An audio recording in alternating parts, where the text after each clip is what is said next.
Hi, everyone. Welcome to Big Apple Mountain Tarot. I'm Michael Rosnack. I'm Everest Hall, and we are coming to you today from the first day of fall and spring. Happy equinox, everybody in the south and north hemispheres. Yes, happy spring or happy fall, wherever you are in the world. It's very exciting. Yeah. And we're here to talk about, to speak with you about the harvest moon.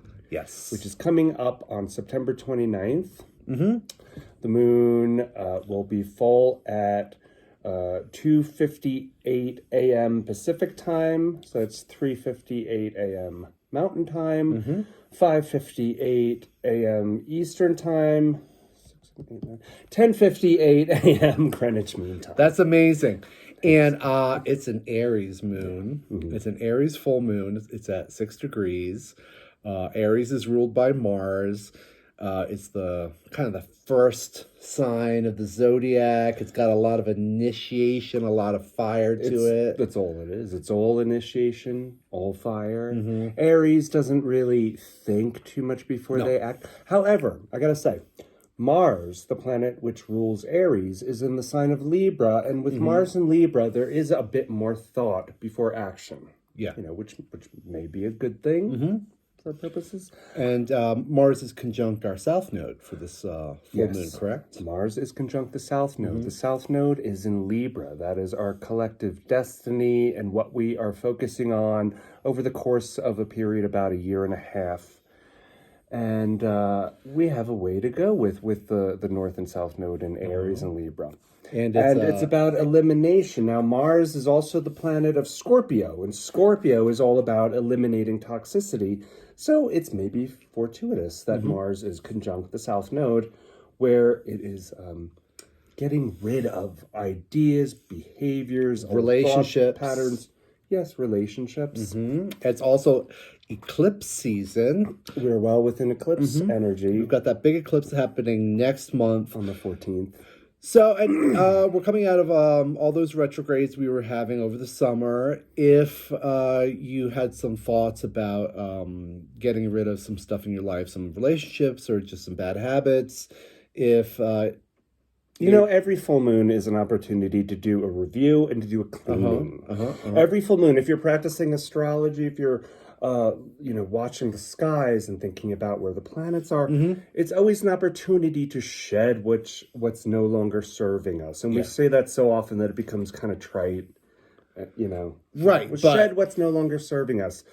But it's great time to do that with Aries. Well, it's going to happen regardless. If it's not working for you, if you don't consciously get rid of it, it's going to be gotten rid of for you. So there's not really a lot of choice with certain things. It's like get out of the way. It's like get out of the way. And that's all the Aries energy is. It's like get out of the way. I got to go. I got to move. I got to do stuff. Exactly. I've been calmed down. I need to do things. I'm really excited. I'm jazzed. It's like that jazzy do it moon. Yes. do it energy. Get it done. Get it done. So it's the full moon, Aries. Aries is a very powerful, moving straight forward, not really thinking too much about... it just goes. It just goes. It just goes. It's all fire, all creation, all initiation. Drive. Yes, it just goes. Yeah. So it's really important at the time of this full moon to harness your sense of bravery and courage, but also... sovereignty. Well, your sense of sovereignty, yes, because Aries, like Leo, is one of those sovereign signs. They're just at the center of their own world. Yes. But it's really important to temper bravery with vulnerability. Bingo. Yeah. Yeah, because it can't all be drive. No, you can't run over everybody. No, and again, Mars is close to the South Node, so it's helping the elimination process. Right. It's helping in this time of the harvest moon to get rid of what we don't need. Yes. To just do it without thinking. Get rid of what we don't need and keep what is really prized, what's really important to us. Yes. Mars is also sextile to Venus. So that's some beautiful That's beautiful. harmonization. Sextile is a very harmonious angle. So we have those two lovers. Yeah, Venus is in Leo. And they're sextile each other. They're creating harmony. Venus is helping Mars to get rid of the stuff we don't need in Libra. It's helping find that temperance, that balance, but do not settle into diplomatic complacency, because Mars can do that in the sign of Libra. Libra is very diplomatic, and it likes to think before it acts. Right? Yeah. So it's important to get on with it, right? To get on with what is no longer serving you. Relationships, thoughts, behaviors, drugs, whatever is stifling your sense of sovereignty. Yes. Right? There's also going to be, so we've got Venus, Mars's mate there. She's squaring Jupiter and Uranus, which are conjunct in Taurus. They're together in Taurus. Taurus is second house. It's a financial house. It's kind of what you take in to nourish yourself. It is grains and wheats and the natural world. It's money, too. It's money. With Venus is money.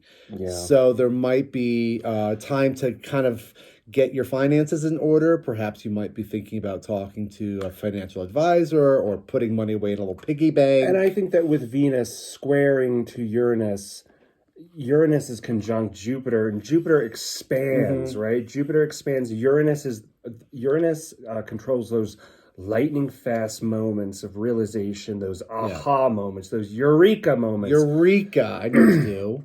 Yes, and with Jupiter, they're expanding that, and they're both in retrograde too. So this could be very much an internal sort of jumpiness. Yeah. An internal sort of jumping at shadows, not quite sure what's real. It's the fall, we're moving into the winter. There's always some trepidation around finances at this time. Always.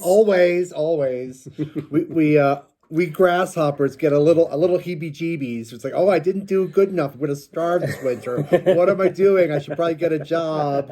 What am I doing? Probably think about money a little bit and storing. Oh, we need to store nuts. Oh, we got to store our nuts. Oh no, the car just broke down. Oh no. So there's going to be some fears that are going to come up.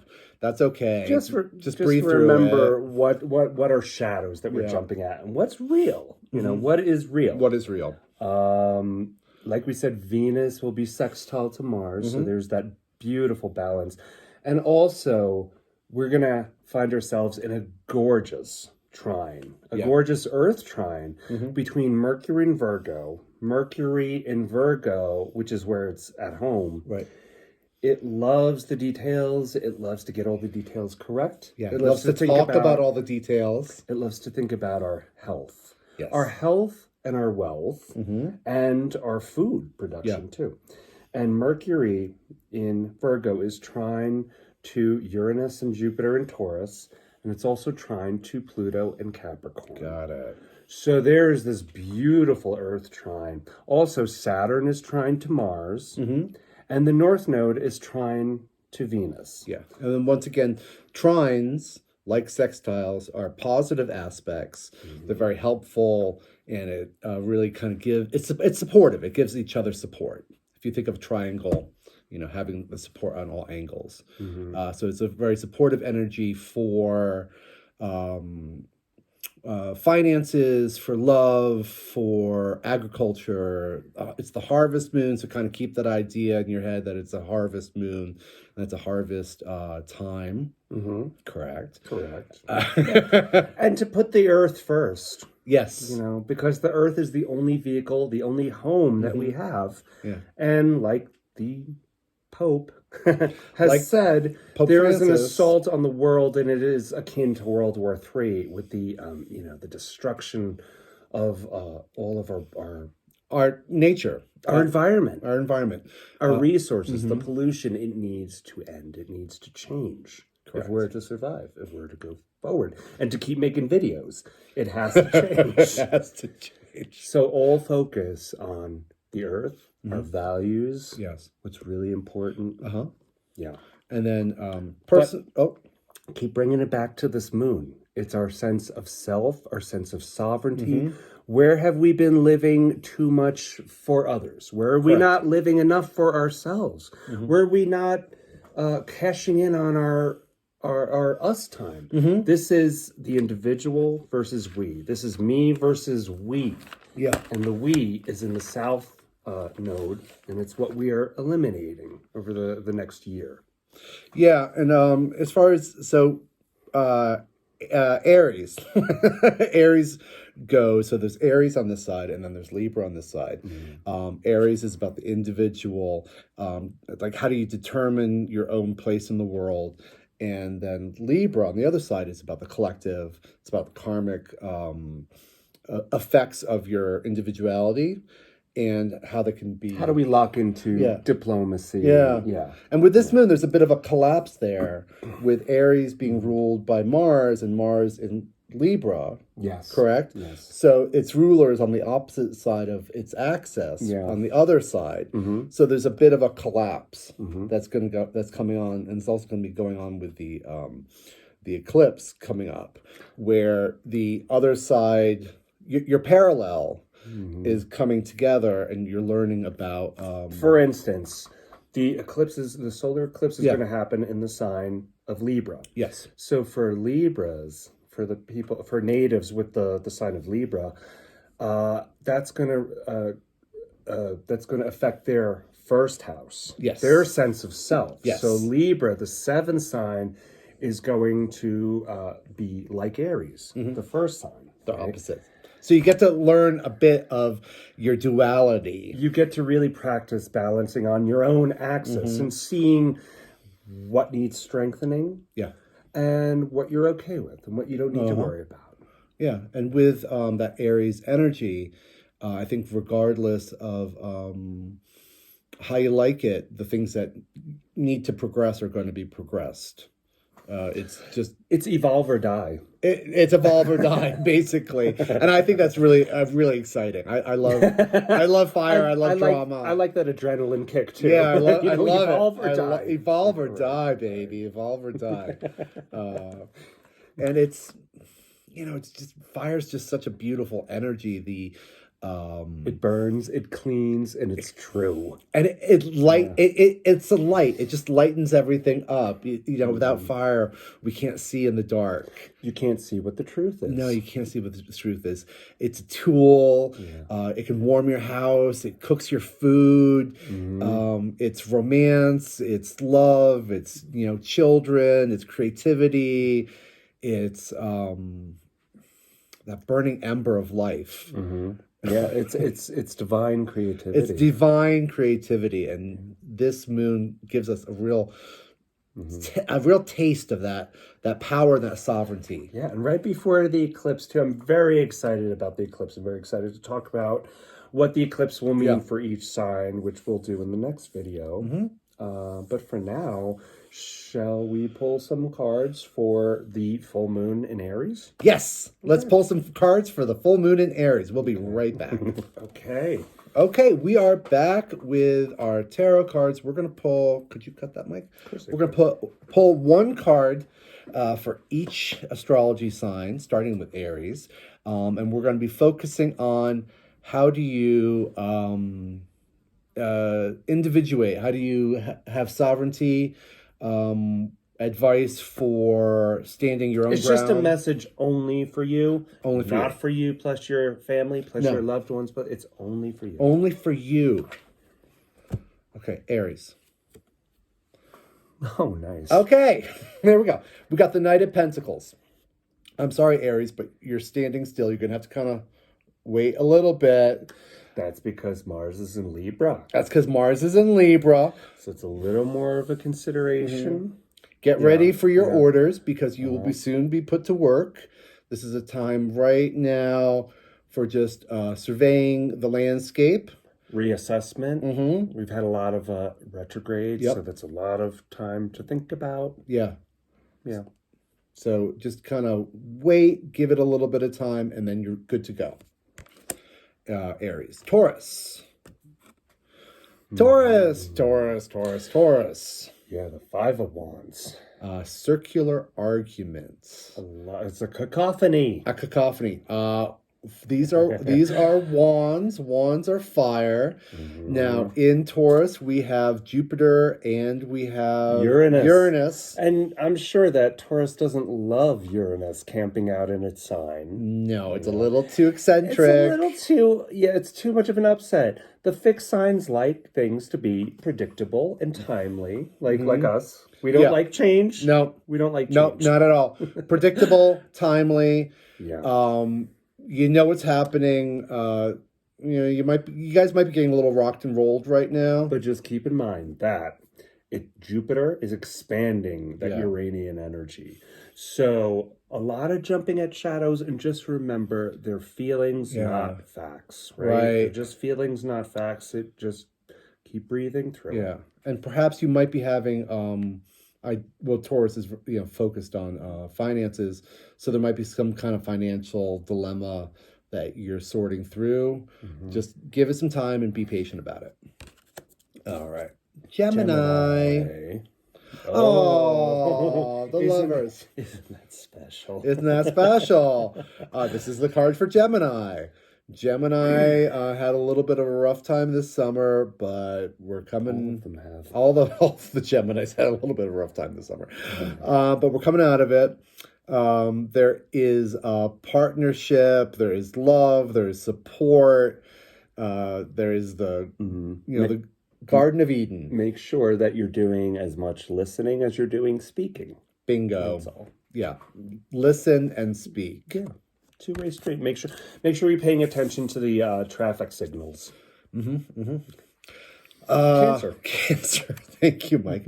Ooh. Oh, I have a very strong Cancer in my horoscope, so I like this. The sun. Something is being illuminated for you, Cancer.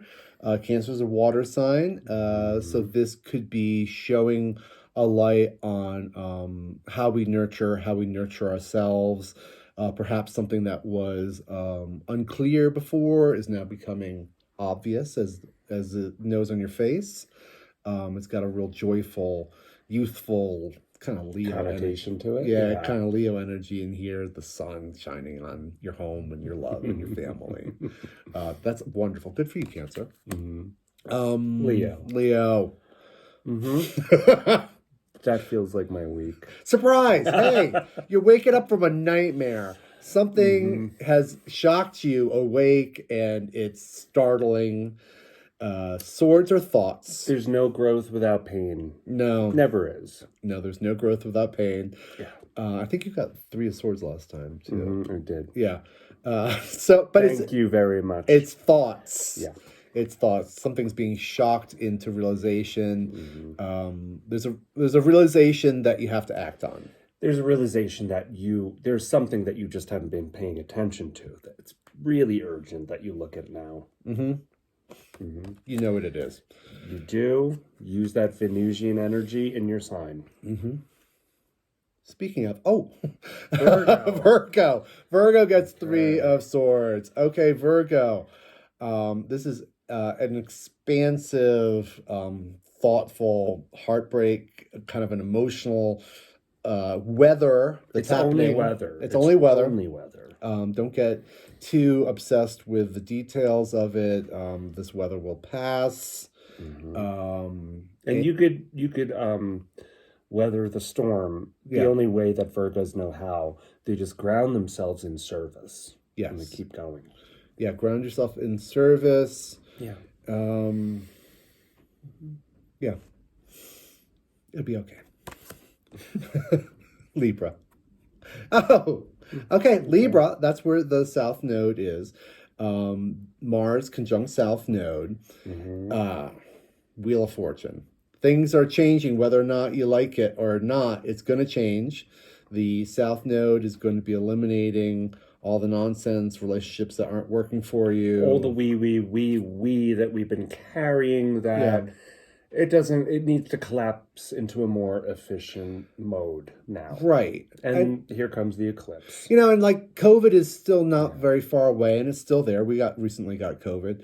And it's it's our culture, our sickness, our government, this and that, and us and us and us.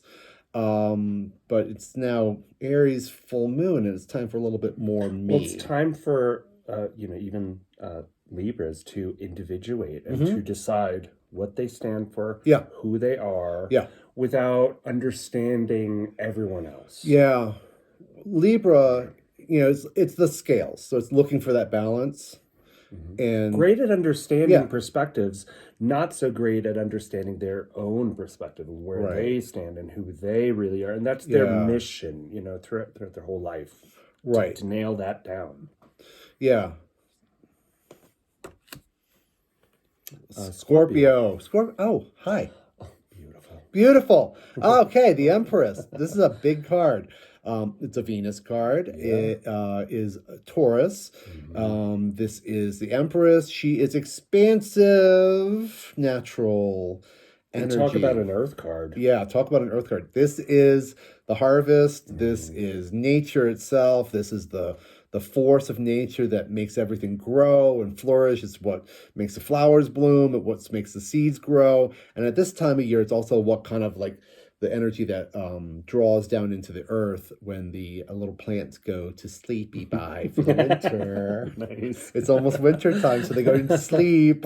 So it's the cycle of growth and gestation. For Scorpios, you can only transform what has grown. You can't do any more than what's perfect and what's come out. Yeah, that's a perfect way of saying it. Yeah, it's sort of like this is the end of the line. Here are the facts. Here is the harvest, and that's all you have to work with. Right. And you don't need to concern yourself with fantasies and dreams. And right. What hasn't happened. Yeah.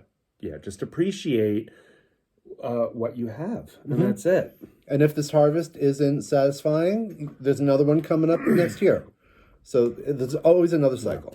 Scorpio, excuse me. Sagittarius. All right. Oh, beautiful. Sag, go time.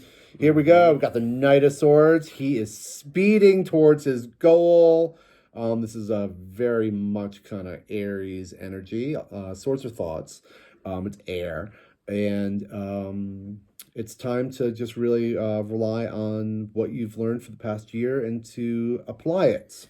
To expand on it. To expand on it and to apply on it. This card, he's a little like Aries. He's not really concerning himself with what's going on. He's got that drive and that focus. So just use that powerful energy there.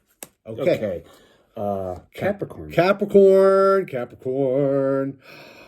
The Magician. Boom. Hey, all that hard work is paying off. Yes, with Pluto moving through Capricorn for the past 20 centuries. Yeah. Yes, it's a moment where you could claim your success. You have transformed a poopy situation into a golden opportunity. Correct. So thoughts, the sky, he's like looking at the sky, are going to be transformed into material. So whatever you've been working on, and we know you Capricorns work so hard, and it might have seemed like nothing's really kind of getting anywhere. Now is the point where it's going to get activated. Your thoughts are going to be turned into material form. If that's perhaps a house you're wanting to sell, I know a Capricorn who's got this situation, or a job you're wanting to change, or really anything you want to change, you have the keys. This is it. This is the moon for you. Yeah. Capricorn, dear Capricorn. Aquarius. Oh, okay, Aquarius. Okay, Mr. Hall. It's time to get a new perspective on something, Aquarius. Perhaps you... Just consider that everything you've ever thought or known might just be upside down. It might be upside down. Just be. It might just be. Just leave room for that possibility. Yeah. The M's might be a W's, it's kind of that kind of energy. So he is, this figure, this is an important aspect of the Hanged Man. He has willingly put himself into this position. It's not just getting a different perspective of things, but it's also a bit of a sacrifice. And as he waits, there's patience involved in this. As he's waiting upside down to see what the situation is, there's time to contemplate and to see things in there. And enjoy the blood rushing to your head. Yes, enjoy the blood rushing to your head. Yeah. I used to love to hang upside down when I was a kid. Oh, I was doing that yesterday. It was my favorite. My favorite. Pisces. And here's our dear Pisces. Hey, Oh my God, Pisces. Okay. beautiful. 3 cups, systems of support. Mm-hmm. This is a celebration. I love this card. This is number 3s. This is very social. keep it Try to social. be very, very social. You know, celebrate, joy, company, you know, talking to friends, spending time with your group. It's an expansive energy. It's an emotional energy. Cups are emotions. They represent water. Enjoy the symbiotic flow. Yeah. You know, between thoughts, ideas, dreams. Your dreams. Neptune is still in Pisces. Neptune's going to be there for a while. 2026. I think that for this full moon, the final message is to be simple and rediscover the world. Just be very simple. Childlike. Yeah. Get into joy. Just get into joy around you. Try to look around at the room that you've been in for years and to appreciate it newly. Yeah. And, you know, I think you're right. So children act impulsively, and they kind of act out of their desires, but they're unlike kind of like an adult energy that could be Aries, where you're just kind of doing things and running over people and being really aggressive. The child... It's not about being aggressive. No, the child is just doing... Yeah. It's just doing. Just in search of joy. Yeah, in search of joy. Yeah. Yeah. So I hope you've enjoyed that. If you made it to the end of the video, congratulations. Thank you very much. Thank you so much. Thank you so much. Happy for the new fall. subscribers. Happy spring. Yes. And enjoy the beautiful full Aries moon. Thank you. Bye-bye.